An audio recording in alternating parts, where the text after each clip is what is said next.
Summer 253. A.D. The air hangs heavy over the olive groves outside Antioch, thick with the scent of sun-baked earth and ripening fruit, but today it carries something sharper, acrid like wet wool burning in a hearth gone wrong.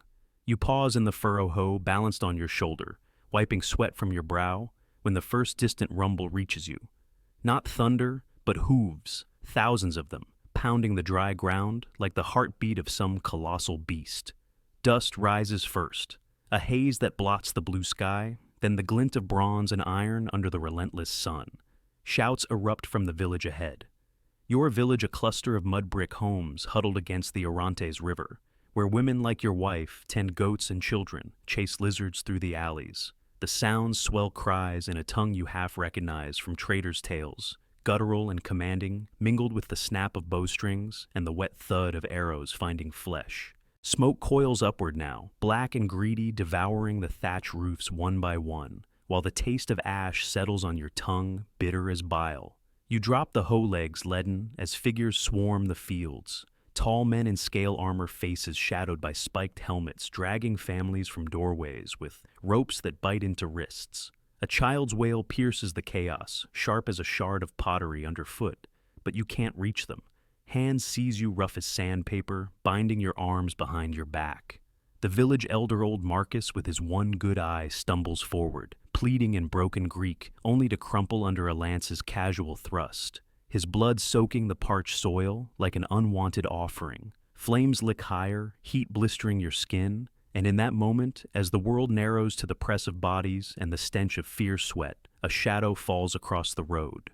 Legate Flavius, the empire's iron-fisted commander from the Syrian legions, reining in his stallion at the hill's crest. He scans the inferno, the lines of captives snaking toward the horizon, like a defeated river, and for the first time in campaigns from the Rhine to the Euphrates, his face drains of color. He wheels his horse away, galloping back to Antioch's walls without a word, as if the sight has hollowed him. What kind of empire unleashes this, not as frenzy, but as method? Before we delve deeper into the heart of this shadow, a moment of clarity is owed. What unfolds here involves systematic violence, enslavement on a scale that shattered families, forced marches where the weak perished unnamed, and humiliations that scarred the Roman psyche for generations. These are not inventions. They are etched in Shapur's own inscriptions at Naqsh-e Rostam, corroborated by Roman chroniclers like Zosimus and the fragmented annals of Syncellus, and illuminated by archaeological traces from the very sites of deportation. If descriptions of suffering even restrained stir discomfort, pause here without shame. History's weight is not for every breath. For those who remain know this, we traverse these paths not to revel in pain, but to dismantle the mechanisms that birthed it. The atrocities against Roman villages were no outburst of barbarism. They were engineered precision, a blueprint for erasure that echoes in modern displacements from Syria's borders to forgotten refugee columns. We'll honor the victims by unveiling the system, the political calculus, the economic machinery that turned neighbors into assets, lives into labor. These accounts, drawn from primary edicts and peer-reviewed works like Turaj Daryai's Sasanian Persia, serve as mirrors. What happens when power views people as movable stone? Step forward only if you're ready to witness not just the fall, but the unyielding threads of resistance woven through it. This wasn't conquest. In the Roman sense, all trumpets and triumphs, laurels draped over sweating brows. This was disassembly, a deliberate unmaking of worlds, village by village, soul by soul. In the sweltering summers of the mid-3rd century, as the Roman Empire staggered under barbarian hammers from the north, and plague's invisible scythe, Shapur, king of kings of Iran and non-Iran, turned the eastern frontier into a harvest of ghosts. He didn't burn for glory alone. He excavated, uprooting entire communities from the fertile crescent of Mesopotamia and Syria, deporting them eastward in chains to fuel his realm's rebirth. Over 70,000 from Antioch alone, per his boastful res Gestae, plus uncounted thousands from the hamlets clinging to its skirts, farmers, potters, weavers, their lives ledgered as surroundings to the grander prizes. What terrified generals like Flavius or the stoic Aurelian, who later clawed back the east, wasn't the clash of arms. It was the efficiency, the way Shapur's hordes didn't just defeat armies, but dissolve the soil beneath them. Villages vanished not in flame's fleeting roar, but in the slow grind of relocation. Families marched barefoot across deserts, separated by skill artisans to urban cores, laborers to dams and walls, until the Roman map bled empty spaces. This system, honed from Ardashir's founding fires, weaponized demography as dreadfully as catapults hurled stone. The question isn't whether you can stomach the truth of those chains rattling under Mesopotamian stars. It's whether you're willing to remember it not as ancient dust, but as the ancestor of every regime that relocates undesirables under guises of progress, from Stalin's Volga Germans to today's border camps. In Shapur's hands, war became architecture building Persia by breaking Rome. And in that breaking he exposed the empire's fragility, not in steel, but in the quiet bonds of hearth and harvest. If these silenced voices stir you to unearth more from shadowed archives, consider subscribing. Each echo amplifies the forgotten. To grasp the machine that methodically stripped Roman villages bare, one must first trace its architect. For Shapur emerged not as a monster from myth, but as a product of empire's forge tempered in the very conflicts that would later consume his foe. Born around 215 AD in the windswept halls of Istakhr, the cradle of the Sasanian dynasty in Persia's Shapur entered a world still raw from his father, Ardashir I's bloody ascent. Ardashir, a blacksmith's son turned high priest kin, had overthrown the enfeebled Parthian Arsacids in 224 AD at the Battle of Hormozgan, where rivers ran red with the blood of old kings, their banners trampled under hoof. This was no gentle transition. Ardashir's consolidation demanded purges with Parthian nobles crucified along the royal roads their estates seized to fund the new order. Zoroastrian fires, once dimmed under Parthian tolerance, blazed anew, demanding orthodoxy that branded dissent as heresy. Into this cauldron, Shapur was thrust as crown prince, co-ruling from his late teens, his education a blend of horsemanship on the steppes and scriptural debates in torchlit scriptoria. Contemporary coins from 240 AD bear his profile already youthful, yet stern, with the jagged crown of the Mobed, the high priest signifying his dual mantle, warrior and divine conduit. But the true shaping came through loss, a descending cascade that hollowed the boy into the sovereign who would view Roman provincials as mere quarried stone. Shapur's mother remains a cipher in the Anacots, perhaps a Parthian noblewoman named Danag, whose lineage bridged old feuds, but her influence lingers in whispers of diplomacy amid the dynasty's early brutalities. She bore Ardashir 3 sons, Shapur the eldest, followed by Hormizd, and an unnamed third, but the court was no sanctuary. By Shapur's 10th year, around 225 AD, the empire's edges frayed under Kushan raids from the east, and Roman probes from the west, forcing Ardashir to campaign relentlessly. The family splintered, Ardashir absent for months, returning gaunt with scars from Antioch's outskirts where he first tasted Roman steel in 230 AD. Danag, described in later Sasanian lore as a woman of unyielding gaze and silken veils embroidered with fire motifs, managed the palace intrigues, but her end came abruptly in 232 AD, poisoned, some say, by lingering Arsacid spies. Shapur, then 17, found her body in the women's quarters, throat livid with aconite's kiss, her final words, a rasp of warnings against false kin. The boy who had ridden at her side on hunts through the Zagros foothills buried her under a cypress grove, vowing the silence that would mark his rule. No tears in public. Sasanians wept inwardly, channeling grief to the flames. 2 years later, in 234 AD, the losses mounted. Hormizd, Shapur's full brother, barely 15, eager with the fire of youth, and a bowstring calloused from endless practice, accompanied Ardashir on the Mesopotamian thrust. At the siege of Nisibis, a Roman frontier bastion, Hormizd scaled the walls under moonless cover, only to be impaled on a spear thrust from the battlements. His body dangled there for days, a Parthian wind chime of warning, until Ardashir's catapults reduced the gates to rubble and reclaimed the corpse. Shapur, left to govern Istakhr, received the news via courier, a sealed scroll stained with steppe dust, detailing how Hormizd's eyes, so like their mother's, stared unseeing from the ramparts. The prince rode through the night to the site, arriving as pyres consumed the fallen, and in that smoke-choked rite, something calcified within him. Ardashir, ever the pragmatist, mourned briefly before pressing on, but Shapur lingered sketching maps of the fallen city's aqueducts, already envisioning how Roman engineering might serve Persian dams. The final severing came in 240 AD as Shapur assumed co-regency.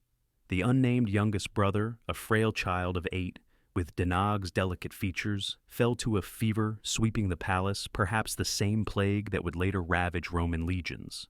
Attended by mobeds chanting Avestan hymns, the boy slipped away in Shapur's arms, his small hand clutching a lapis amulet of Ahura Mazda. By 25, Shapur stood alone among siblings, the last scion his father's shadow lengthening. Ardashir, aging and gout-ridden, delegated the eastern fronts where Shapur crushed Kushan chieftains at the Jaxartes, deporting their artisans to Persis in the first small-scale echo of what was to come. He was the better servant, the chronicler Ferdowsi would later echo in the Shahnameh, drawing from Sasanian oral traditions, but the worse master, a man who served empire with filial zeal, only to wield its levers without mercy. Psychologically, these bereavements forged a transformation from the cultish prince who debated theology with Greek captives to the king who saw borders not as lines but as veins to be tapped. Modern analysts like Yosef Wiesehofer in ancient Persia trace this to a classic arc trauma's forge, yielding a ruler obsessed with legacy demographic influx as immortality. Shapur's inscriptions at Kebaye Zartosht proclaim divine mandate, but beneath lies the orphan's calculus: build indestructibly, lest the house crumble again. And then everything changed in the autumn of 242 AD, as Roman legions under young Gordian III massed at the Zagros passes. Shapur, now fully enthroned after Ardashir's death in 242, faced not just an invasion, but an existential gauntlet. Gordian, barely 20, marched with 60,000, their eagles glinting like promises of reconquest, sacking Persian outposts in a bid to topple the upstart dynasty. Shapur met them at Rezina, the plains shimmering under a harvest moon, where cataphracts mailed knights like living fortresses shattered Roman flanks. But it was the aftermath that ignited the machine, Gordian's praetorians fleeing in disarray torched villages along the retreat, slaying non-combatants in reprisal. Shapur, surveying the smoldering hamlets of his borderlands homes, much like those he would later empty in Syria, vowed reversal. No more raids, systematic reclamation. He dispatched envoys to Philip the Arab, Gordian's prefect, demanding tribute and captives as reparations. Philip, ever the bureaucrat, agreed to the Treaty of Mycetia in 244 AD, paying vast sums and ceding 5 Mesopotamian satrapies. But Shapur pocketed the gold and seethed, interpreting the accord as weakness to exploit. In his Bishapur palace, amid frescoes of trampled eagles, he convened the Wuzurgan, the grandees, outlining the doctrine: Romans as resources, their villages as quarries. Deportation edicts followed, codifying chains by tradesmiths to forges, farmers to estates, while Zoroastrian overseers ensured compliance. This pivot, documented in clay tablets from Nippur archives, unearthed in 1972, marked the birth of the system, not vengeance, but vivisection. Shapur's gaze turned west, to the undefended hamlets of Osroene and Syria, where the first sweeps would begin. The machine whirred to life, gears oiled by a king's unhealed voids. What I'm about to unfold isn't the chaos of battle's red haze, but a calibrated engine of obliteration. 5 interlocking phases, each calibrated to fracture a facet of Roman resilience: the hearth, the hierarchy, the horizon, the hand, and the heritage. Shapur's res Gestae, carved in stark Parthian script at Naqsh-e Rostam, tallies 37 towns and their surroundings as spoils. But those surroundings were the village's unwalled clusters of life, 80,000 souls in total, per Zosimus's grim ledger. This wasn't random pillage. It was protocol, a demographic harvest to repopulate Persia's heartlands, starved by Parthian decline. Each phase built on the last, turning terror into template, and what chilled Roman generals from the battle-hardened Balbinus to the pragmatic Gallienus wasn't the body count, but the blueprint's cold logic. They had faced Goths and Alemanni, but never an adversary who treated victory as inventory. First came the encirclement, the noose drawn tight around the borderlands in the blistering heat of late spring, 253 AD. The Tigris swells then, mud-brown and treacherous, but Shapur's forces, 50,000 strong cataphracts flanked by Arab levies on camelback, forded it under cover of dust storms, their approach masked by the wind's howl. Villages like Dura Europos's outliers, mud-daub hamlets named for forgotten shepherds dotted the Euphrates bends, places where men like Elias, a 32-year-old potter with calloused palms from wheel-turning, since boyhood bartered amphorae for barley under date palms. Elias had served in the local militia, a levy of farmers with spears more suited to tilling than thrusting, dreaming of his betrothed Lydia 19 and sharp-tongued, who wove reeds into baskets by the riverbank. Their evenings were simple, shared bread dipped in olive oil, laughter echoing as they planned a hearth of their own.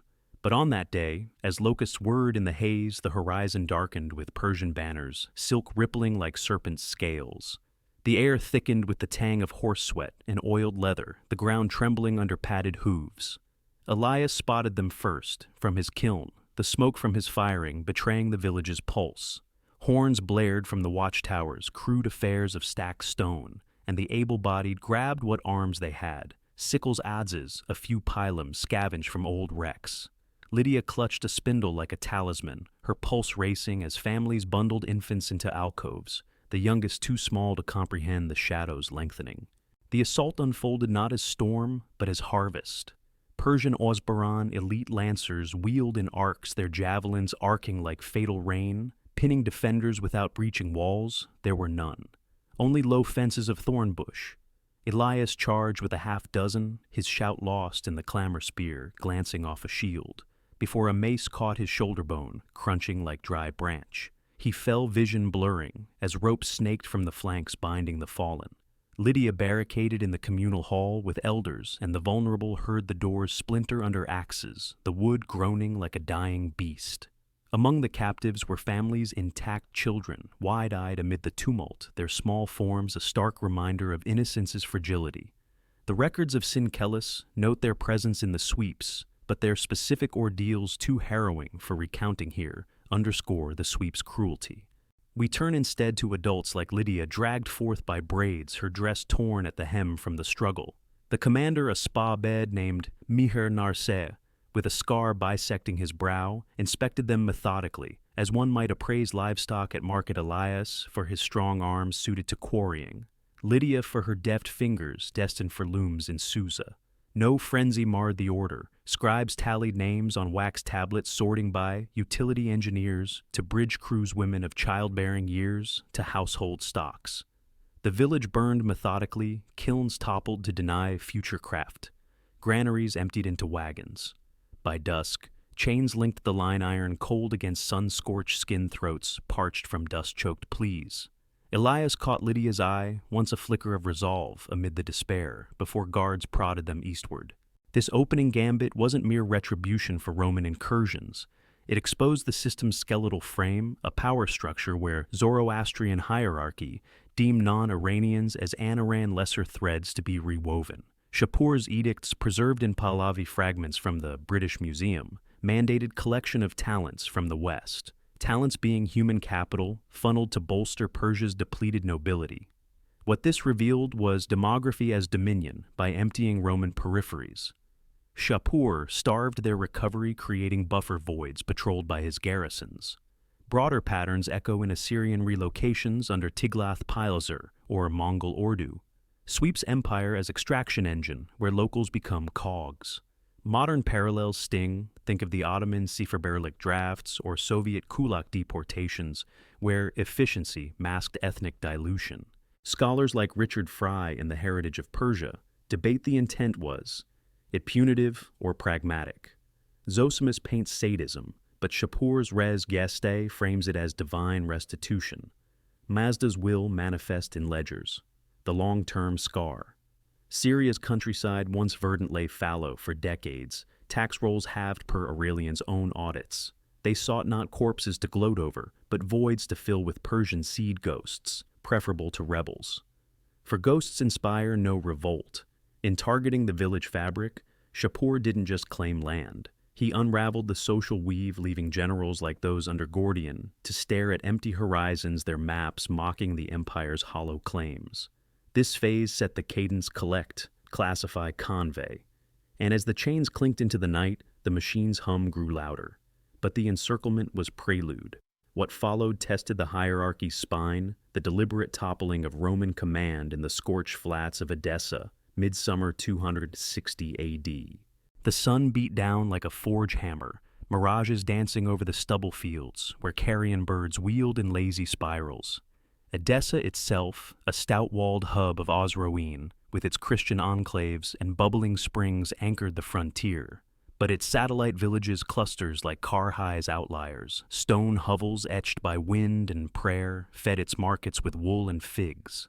Here lived Gaius Marcellus, 41, a retired centurion turned vine tender, his frame still corded from decades drilling auxiliaries now softened by vineyard soil under his nails. Gaius had buried 2 wives to border fevers, raising his daughters alone, until they weighed local smiths. His evenings passed in the taberna, nursing watered wine, while recounting tales of Trajan's Parthian glories to wide-eyed youths. Pride anchored him. The eagle tattoo on his forearm, faded but fierce a badge from Shapur's grandfather's wars. Yet on that fateful dawn, as cicadas droned their dirge, the horizon birthed the dust serpent. Shapur's host augmented by Armenian defectors and Arab scouts, their kettle drums throbbing like arterial pulses. The legate's couriers had warned of the king's advance, but Emperor Valerian's 60 and Gaudi pressed on with 35,000 banners, snapping in the hot gusts, unaware his rival had feinted north to draw him into the trap. The clash erupted at Barbalissos, first a prelude slaughter, where Persian heavy cavalry pulverized a Roman vanguard of 60,000. Zosimus claims the river ran red for miles, though numbers swell in retelling. By Edessa's gates, the villages emptied into refuge, Gaius herded his kin behind barricades of overturned carts, the air acrid with fierce sweat, and baking bread abandoned mid-loaf. Children huddled in cellars, their whimpers muffled by maternal hands. Historical tallies in Ammianus. Marcellinus confirmed families' wholesale flight. The young spared direct assault in the melee, but ensnared in the fallout. Focus shifts to Gaius, who rallied 20 veterans on the palisades, their lorica segmentata chafing against humid skin spears, leveled as cataphracts charged in the thunderous wedge. The impact shuddered through the earth. Lances splintered shields, horses rearing to trample the fallen, the metallic tang of blood mingling with dust devils. Gaius thrust true unhorsing a lancer, whose silk coat bloomed crimson, but the tide surged archers, loosing flights that darkened the sky, feathering the ramparts. Valerian atop his dappled charger in the rear echelons, watched his praetorians buckle his scarlet cloak, a beacon amid the rout. Shapur astride his black destrier clad in golden scale, and the Kerbis crown's radiant spikes directed from a rise, his orders barked in clipped Middle Persian. As dusk bled purple across the plain, the emperor's guard faltered. Valerian, seeking parley, rode forward under white banner, only to find the trap sprung. Persian ropes netted his entourage, guardsmen cut down in the melee, their cries swallowed by the din. Gaius, dragged from the breach with a gash across his thigh, glimpsed the fall. The emperor dismounted, hands raised. As Shapur's retainers stripped his arms, the imperial ring pried from a trembling finger. In the immediate hush, as torches guttered to life, the hierarchy's crown was sundered. Valerian, once arbiter of senatorial fates, knelt in the dust, his advisors like Macrianus slain, or fled generals like Ballista, bolting eastward in blind panic, their legions dissolving into the night. Gaius, bound with the survivors, watched Shapur approach the king's boots crunching gravel, his gaze appraising the captive sovereign like flawed marble. No blade fell then. Instead, scribes encircled documenting the yield officers for ransom engineers, for dams the emperor himself as trophy. The villages fared worse in the mop-up hamlets torched to deny forage inhabitants herded into pens of thorn and spear. Gaius's vineyard, blazed flames devouring the trellises he'd pruned for 20 years, the smoke stinging his eyes as Lydia. No weight in this telling his daughter, Mira, 23 and newly widowed, was led apart by a Marsbon for assessment, the tent flap, closing like a tomb's seal. Hours passed in shadowed murmurs. When she emerged, steps faltering, her gaze drifted to infinities beyond the stars. Dignity's armor cracked, but not yielded. She whispered Latin vespers under her breath, a thread of defiance amid the chains. This decapitation struck deeper than steel. It was psychological warfare incarnate, dismantling command as prelude to dissolution. Shapur's system here revealed its vertical thrust by humbling the apex. He paralyzed the base generals, scattering like chaff because the eagle's eye was blinded. Power structures from the satrapies to the legions relied on hierarchy's illusion of invincibility. Shatter the head and the body convulses. This fits broader Sasanian patterns. Ardashir's noble purges, later Khosrow's Byzantine captives, where elite capture funded the realm. Modern echoes resound in psychological ops, from Vietnam's Tet Offensive to cyber leaks exposing leaders' frailties. Debate rages in scholarship. Lactantius's De Mortibus Persecutorum alleges Shapur used Valerian as mounting block, a tale Wiesehofer dismisses as Christian polemic, countered by the res gestae's matter-of-fact, captured and held. Yet the impact endures. Roman morale cratered Gallienus's edicts pleading for unity amid the void. Society fractured. Desertions spiked per coin, hordes from Antioch's digs as trust and command evaporated. They didn't crave the emperor's head on a pike. That breeds martyrs. They forged a living symbol of subjugation, a ghost in gilded chains, ensuring every Roman patrol whispered of Edessa's shame. In this, Shapur wove dread into doctrine generals' hardest veneers, cracking at the sight of empty thrones. The machine advanced hierarchy, humbled toward the horizon's merciless call. What happened next reveals the system's relentless propulsion, the great conveyance that chained caravans snaking across the Syrian desert in the merciless autumn of 260 AD, when Siracos scoured the sands like divine scourges. The caravan routes from Edessa to Ctesiphon, etched by millennia of trade, now bore a grimmer traffic columns of deportees, 5 abreast under whip and goad, their footsteps a muffled dirge on the packed earth. Villages like those near Hierapolis, terraced hamlets of basalt and vine, contributed their quota. Think of Theo, a 38-year-old mason from the Orontes Valley, broad-shouldered from hauling quarried limestone, for aqueducts his life, a rhythm of chisel and mallet, since apprenticed at 16. Theo had a forge wife, Anna, 29, whose laughter filled their courtyard as she spun yarn from local wool, and a network of cousins who shared the harvest feasts, toasting Jupiter under grape-heavy arbors. But post-Edessa, as Persian rearguards swept the countryside, Theo's village fell in a dawn raid, scouts on swift Gulam horses circling like vultures, their horns summoning the main host. The air hummed with the low thrum of nakers' drums, bound in gazelle skin, while the scent of camel dung and unwashed armor choked the morning mist. Families bolted doors with olive wood bars, but scaling ladders breached them, swiftly grapples biting thatch. Theo fought from the rooftop odds, swinging in arcs that felled 2 assailants, their blood slicking the tiles, but numbers overwhelmed. A net ensnared him, dragging him down amid splintered beams. Anna, shielding the household's young from the breach, felt the door shudder under rams, the wood fibers sighing in defeat. The intruders disciplined pagany infantry in quilted aketon, segregated swiftly artisans forward, families rearward, with the vulnerable, those too tender for the march's rigors, acknowledged in the tallies of John Malalas's chronicle as part of the human tide, their passages through peril, noted but veiled in mercy's curtain here. We linger on Anna, hauled to the muster yard, where Mihirnars's deputies, clipboards of birch bark in hand, categorized her weaving skill, marked for textile hauls and ekbatana. Theo reunited briefly in the pen, gripped her hand, murmuring plans of escape amid the low sobs, but guards with thorn canes enforced silence. The convoy formed at noon, chains forged in Median smithies, linking wrists in cold daisy chains, water skins rationed to sips under the climbing sun. Departure was ceremony heralds, proclaiming Ahura Mazda's bounty incense braziers, smoking myrrh to mask the fear. Villages receded in flames behind pyres of denial, ensuring no return. Granaries raised wells poisoned with salt. The march began, feet blistering on basalt shards, the horizon a shimmering lie of oasis. Days blurred into a gauntlet of thirst and tally, 80 miles to the Euphrates ford, where rafts pulled by Cushan auxiliaries ferried the weak across brackish swells.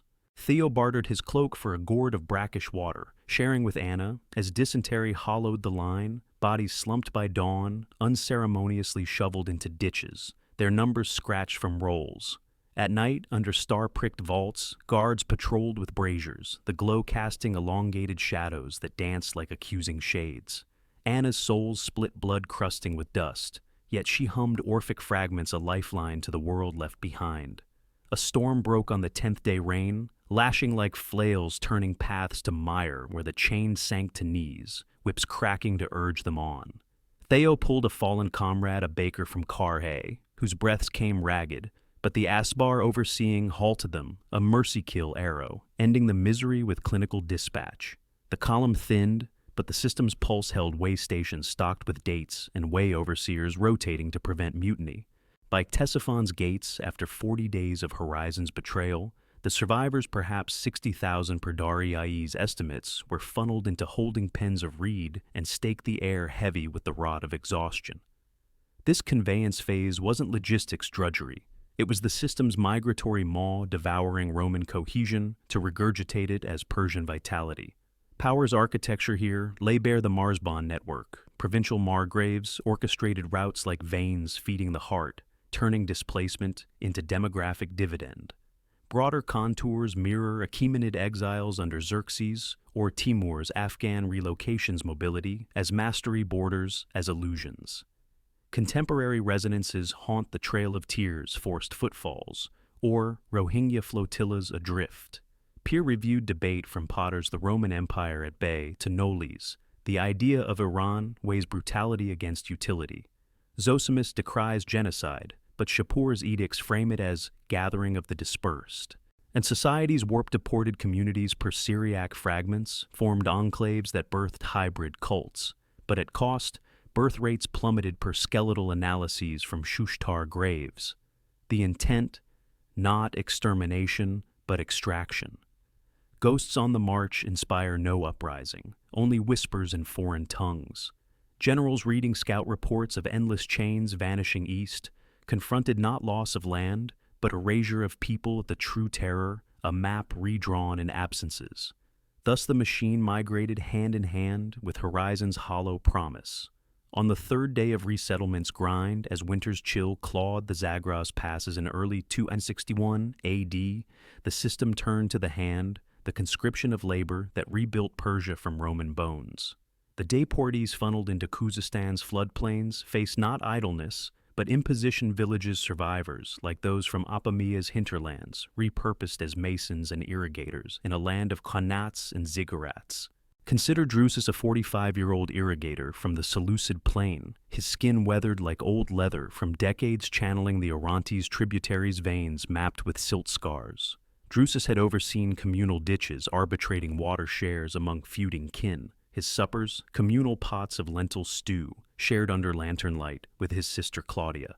37, a herbalist whose poultices eased the village's aches. Their bond forged in orphanhood after a 240 AD flood, claimed their parents was the quiet anchor amid border whispers. But post-conveyance, as the chains loosened into leashes at Shapur's nascent walls, Shapur's pet project, a city rising from swamp like a fever dream, Drusus and Claudia were sorted into crews. The air there hummed with hammers on limestone, the tang of mortar mixing with marsh miasma, overseers' whips cracking like punctuation. Families sundered by trade reunited in barracks of sun-baked brick, where children present in the labor pools, per Malalas's notes, their small hands spared the heaviest lifts, but not the grind huddled by hearths, their endurance a silent testament. Yet we dwell on Claudia, assigned to quarry runs, her basket laden with tools as she trudged dawn paths, the cold biting through woolen shifts.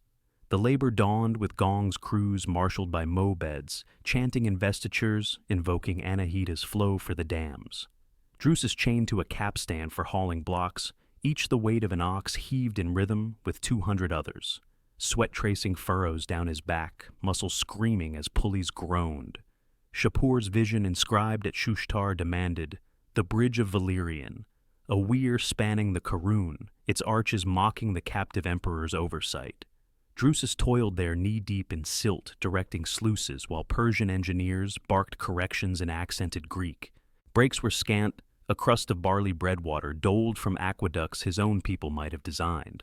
Claudia, foraging herbs for camp fevers, slipped away once to the river bend, gathering willow bark under guard's eye, her mind weaving escape threads from thorn and vine. Exhaustion mounted. A overseer's lash opened Drusus's shoulder. After a misaligned stone tumbled the sting, a firebrand that blurred his vision. But he bit back cries, whispering stoic maxims to the line. Nights brought respite's illusion in the longhouse lit by tallow dips. Deportees shared tales in low Greek, Claudia binding wounds with smuggled linen, her touch a sacrament amid the moans. A revolt flickered whispers of sabotaged levers, but spies quashed it. 3 hanged at dawn, their bodies swaying as warnings. Resettlement's toll etched deeper than scars.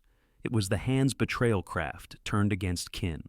The system's gears ground here overtly. Sasanian economy, agrarian and artisanal, absorbed Roman expertise to counter Parthian atrophy, per Nisa Ostraca analyses.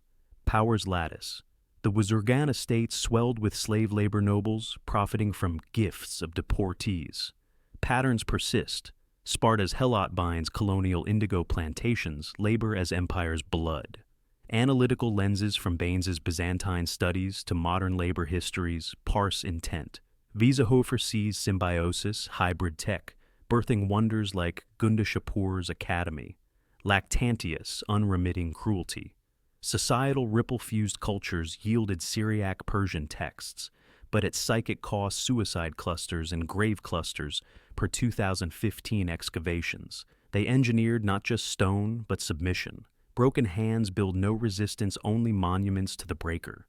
Generals hearing of aqueducts raised by Roman sinew recoiled at the inversion conquest as construction terror in the trowel's mark. The machine toiled on heritage's shadow looming. While the hands shaped stone under duress, the 4th phase unfurled in the shadowed cloisters of cultural unmooring spring 262 AD. As deportees were dispersed into Persia's ethnic mosaic, their faiths and tongues diluted like ink in floodwaters. The royal roads from Ctesiphon to Ecbatana, lined with waymarkers carved in lions' roars, now guided not merchants, but the uprooted to frontier estates, where villages' remnants farmsteads from Beroea's vales were grafted onto Median plots. Picture Helena 28, a scribe's widow from Larissa's outskirts, her fingers inked from copying Homer under olive lamps. Her world a cycle of vellum and verse shared with her brother Titus, 32, a fuller whose dyes stained vats in the village square. Helena's evenings brimmed with recitations, her voice weaving epics for gatherings, a bulwark against the East's encroaching whispers. Titus, broad and ink-flecked from assisting her, dreamed of Antioch's markets.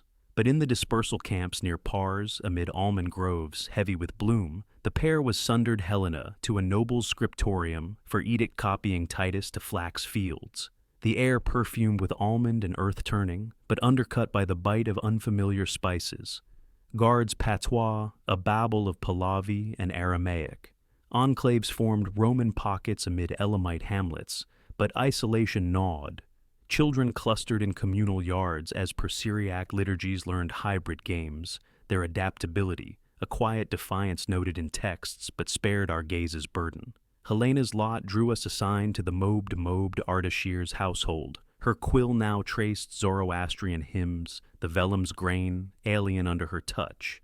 The unmooring commenced subtly dawn, ablutions in fire temples, where Yazata's chants supplanted Latin lauds, the smoke of sandalwood, curling like interrogatives. Helena transcribed daily her Greek script, adapted to pause and wedge's errors, earning the cane's whisper across knuckles. Titus in the fields threshed under Median overseers, his dyes replaced by saffron vats. The sun blistering patterns on his back as he longed for the Orontes' cool. Correspondence smuggled via sympathetic grooms. Fragments preserved in the Vatican codices betray their strain, Helena's pleas for reunion, Titus's resolve fraying like overworked cloth. Festivals marked the shift. Novruz feasts where deportees donned Median caftans, the wine tart with unfamiliar grapes, rituals demanding obeisance to the Xwara, the king's glory. Helena resisted inwardly etching Iliad lines and margins discovered once punishment, a week's breadless vigil, her gaze fixed on the eternal flame, whispering Ave Marias in the hush. Titus cornered in a barn by a lascivious steward, fought with fists and fuller's knife, the scuffle ending in shackles but unbroken spirit. The aftermath left him hollowed labor's monotony, a cage of repetition. Rebellions simmered a Christian cell's covert mass, quashed by informers. But the system eroded Edge's hybrid names, emerging like Titus son of Bahram in tax rolls. This cultural fraying was the system's subtle blade, severing heritage to forge fealty.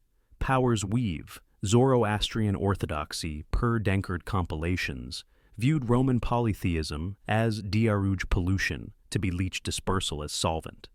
Broader arcs, Hellenistic syncretisms under Seleucids, or Spanish conversos, assimilation as assimilation's mask.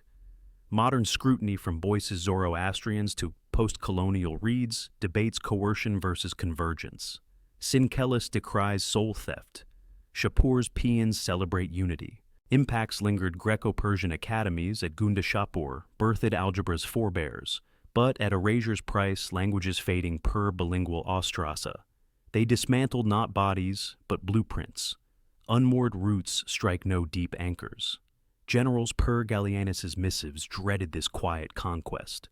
Villages not razed, but rewritten terror in the echo of lost liturgies. The machine dissolved heritage's husk, drifting east.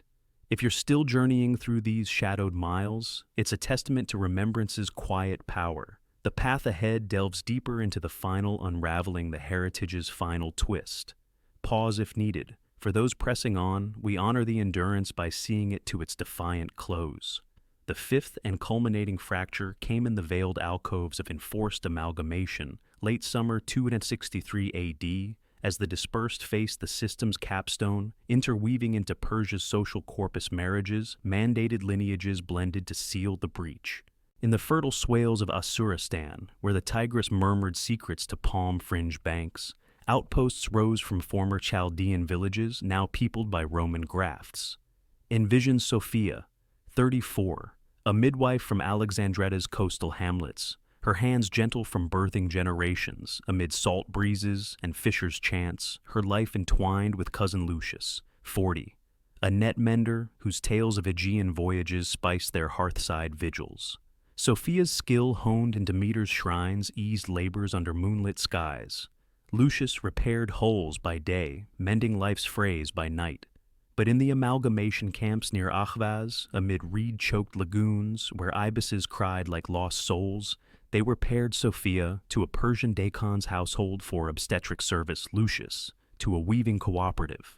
The breeze carried jasmine and mud's fecund rot, but laced with the overseer's frankincense, a scent of coerced renewal. Collectives housed the young, their games fusing knucklebones with chowgan sticks, resilience in play noted in epigraphic stelae, but held from our detailed sorrow.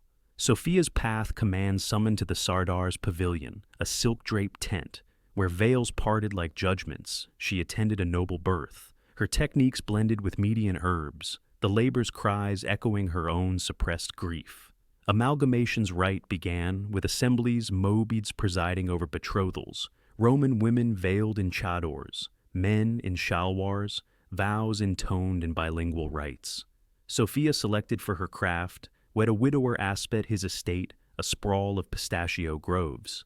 The ceremony under equinox stars featured shared salt and fire leaping, her Latin paternoster murmured beneath the din.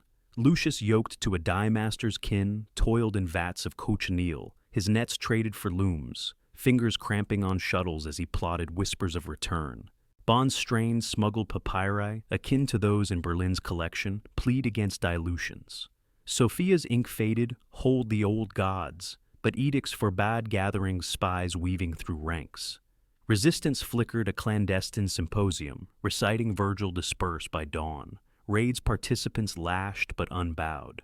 Sophia birthed a half-Roman heir, her hands steady on the swaddling, whispering coastal lullabies in the hush. Lucius, in a vat-side brawl over rations, bore the bruise, but kindled solidarity sharing bread with fellow exiles. The system's coal apostasy trials for holdouts, flames claiming zealots their ashes scattered to deny martyrs' tombs. This final weave was erasure's embroidery, heritage's threads pulled to Persia's pattern. The apparatus dynastic eugenics per vendidad, strictures merging blood to fortify the Zwara. Echoes abound Mughal Mansabdari intermarriages or apartheid's classified unions, inverted. Scholarship spars Hermann's, Sasanian reliefs, Laud's fusion, Christian apologists like Orosius decry abomination. Legacy genetic traces in modern Khuzestani DNA per 2020 studies, but cultural hybrids birthing Manichaeism sparks. They sought not hybrids but homogeneity. Blended blood binds tighter than chains. Generals apprised via defectors of these unions shuddered at the perversion. Villages not conquered, but consummated away terror in the cradle's cry. Thus the 5 acts closed the machine's cycle complete, leaving Rome's east a spectral outline. While Shapur orchestrated this vast disassembly, chaining Roman essence to Persia's frame, he erred gravely in the winter of 260 AD, underestimating the viper in his western wake, Odenathus the Palmyrene corrector, whose ambitions would snap the machine's stride.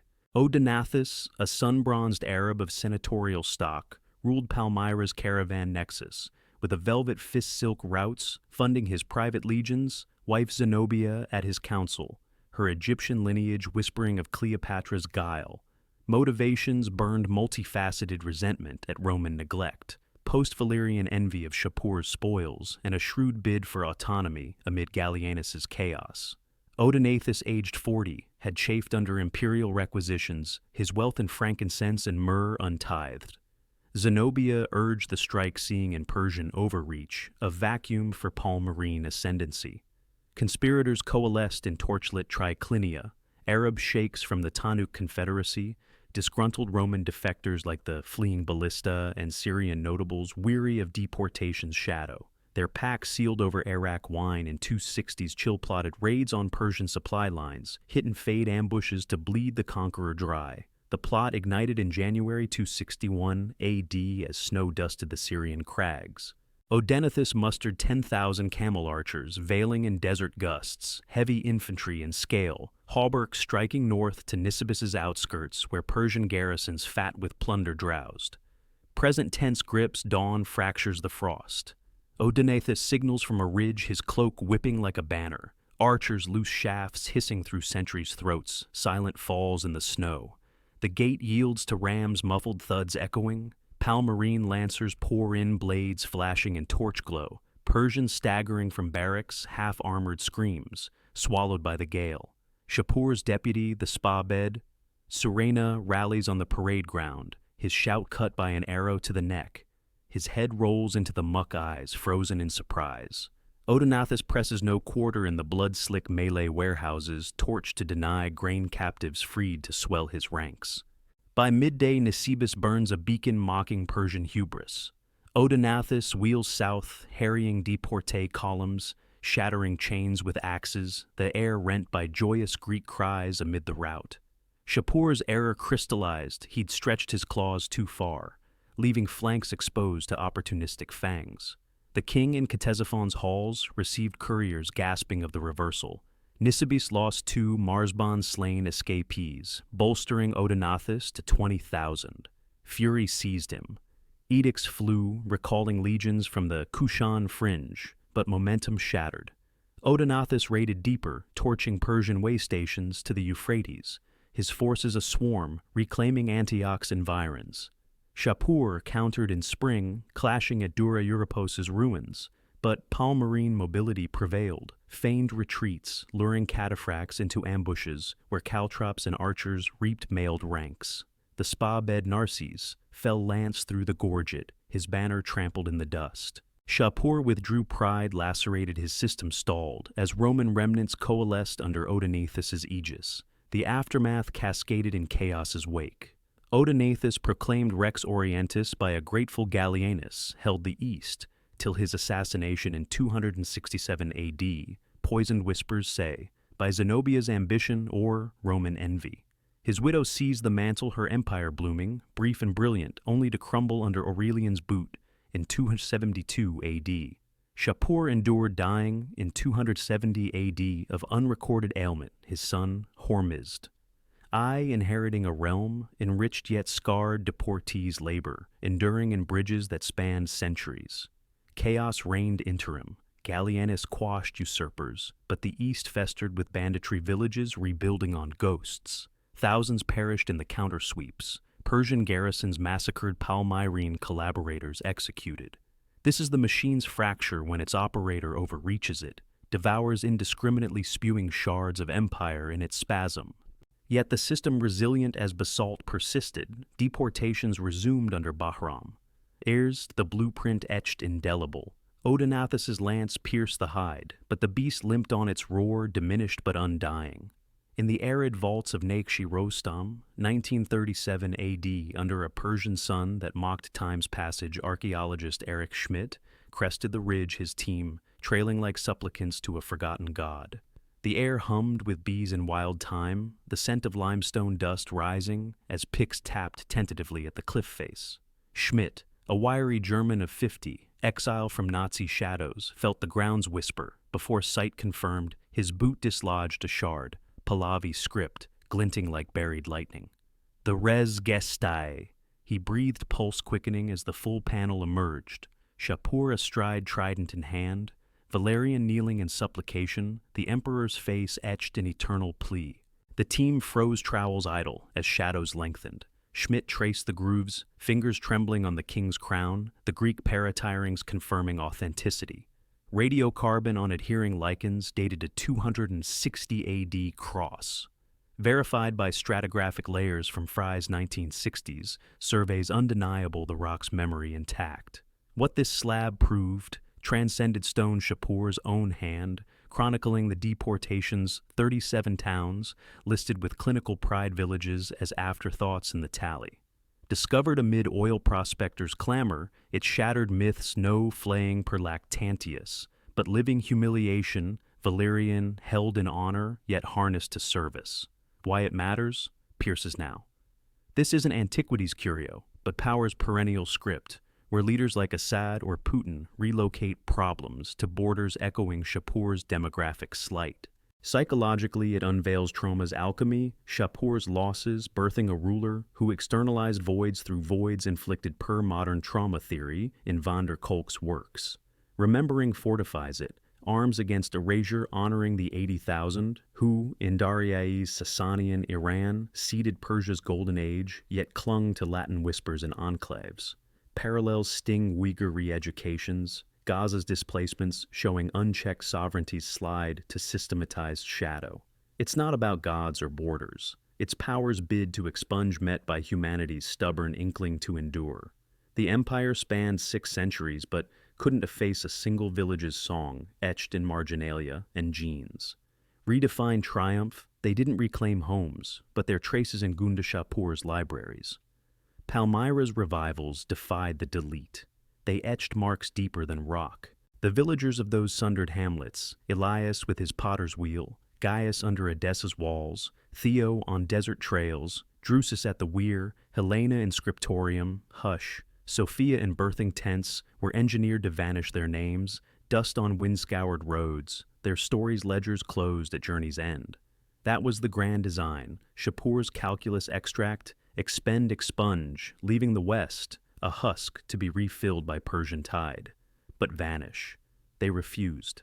Traces linger in the unburnt papyri of Oxyrhynchus caches, where Lydia scrawls of chains that chafed but did not conquer. In the hybrid frescoes of Bishapur's Iwan, where Roman garlands twine Zoroastrian flames, Lydia's weave persists. In the skeletal rows of Shushtar exhumed in 1985 by Iranian teams, bones bearing Mediterranean pathologies, whisper of marches endured genes mapping back to Syrian shores. And now, in this telling, they stand with you, not as specters to pity, but as architects of inadvertent alliance, their labor birthing the academies, where Galen's heirs debated with Auvistan's sages. You're not mere reader here. You're witness, and witness bears the flame. To witness is to counter oblivion's creep, to affirm that erasure's architects from Shapur's scribes to today's data deleters cannot outpace memory's quiet insurgency. These stories matter because they map the fault lines when security justifies uprooting, when progress demands relocation. The innocent pay in steps unchosen. We owe the past not laurels or lamentations, but vigilance questioning the chains disguised as policy. The villages rebranded as zones.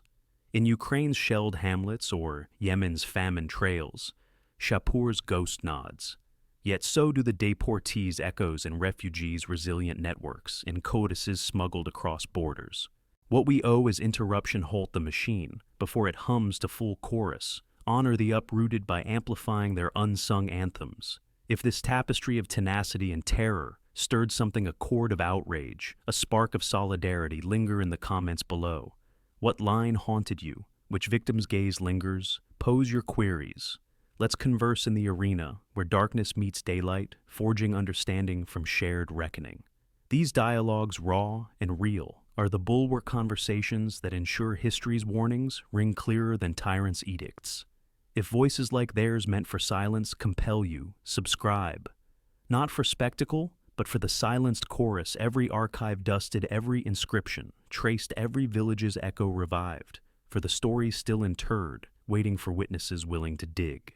Shapur reigned 30 years, erecting a system that schooled every future despoiler in the art of human harvest, from Genghis's tumens to colonial clearances, the method of moving masses as mastery. But neither did the village's veins run dry.